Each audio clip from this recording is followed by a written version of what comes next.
Students, in the last video, we have learnt about pure substances. As we know that pure substances are classified into elements and compounds. We have already learnt about the elements in our previous class.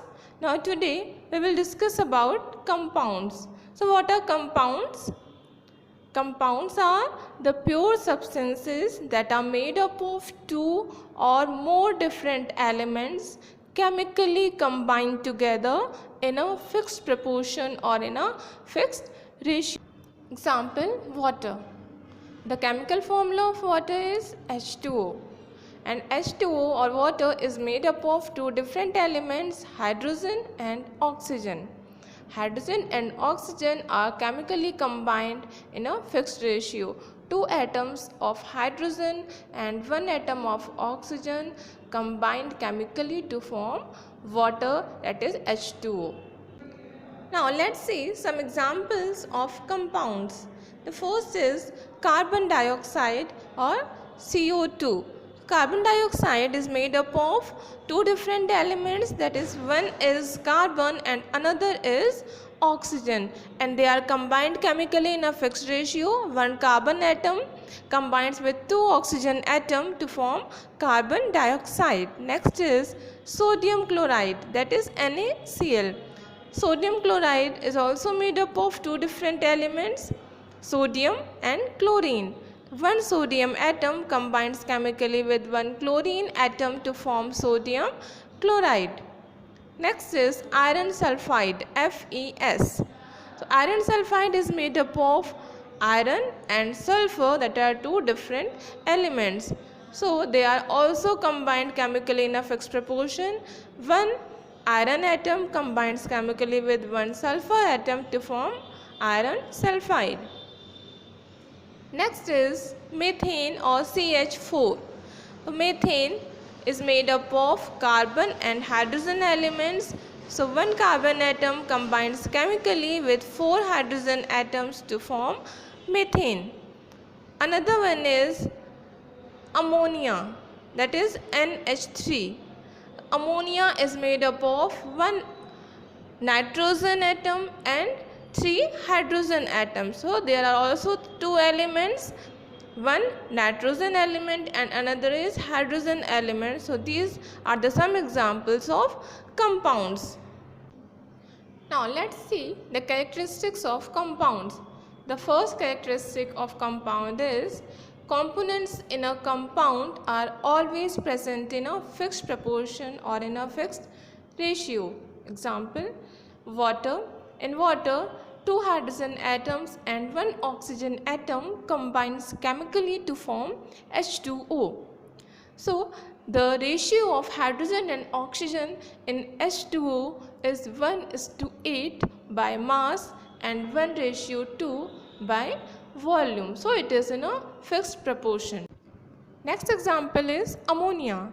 In ammonia, one nitrogen atom combines chemically with three hydrogen atoms to form NH3, that is ammonia.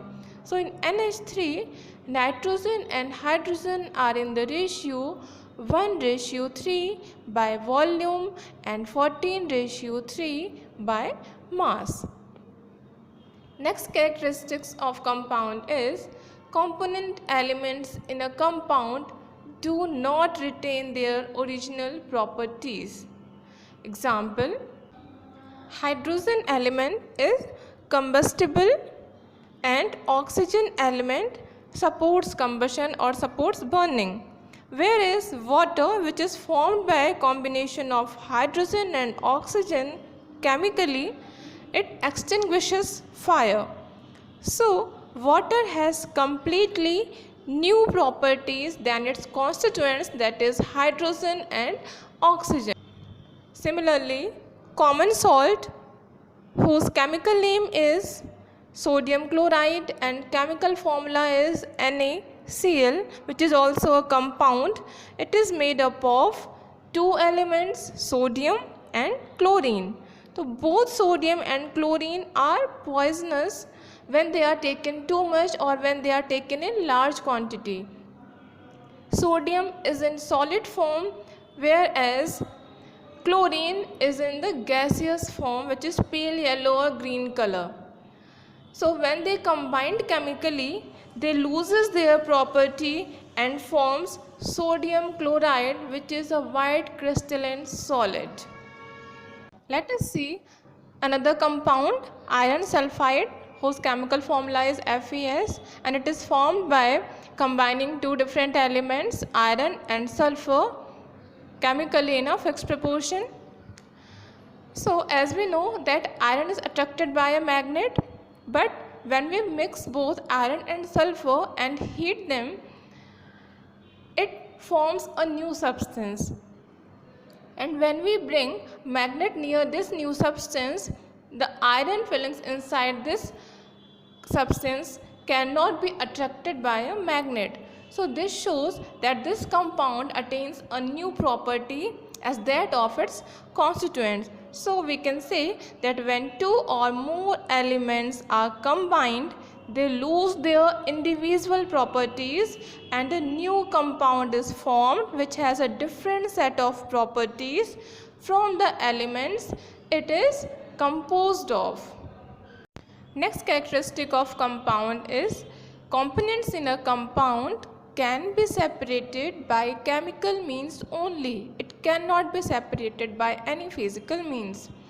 Example, in water, H2O, hydrogen and oxygen element can be separated by electrolysis, which is a chemical process. It cannot be separated by any physical means.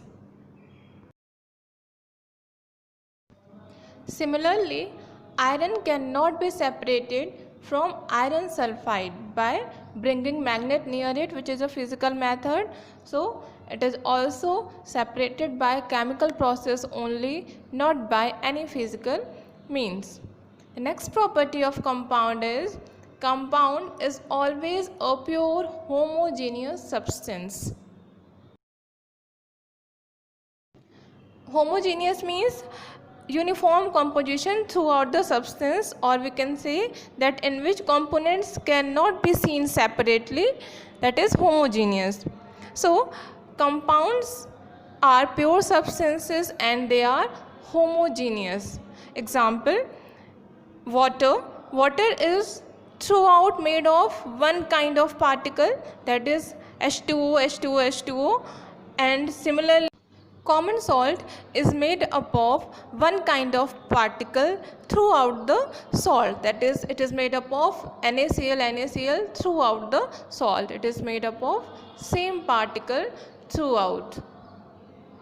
Now let's summarize the properties of compounds. So compounds are made up of two or more different elements combined chemically. Next is components are always present in a fixed proportion. Next, component elements in a compound do not retain their original properties. Components in a compound can be separated by chemical methods only. And the last is compound is pure and it is a homogeneous substance.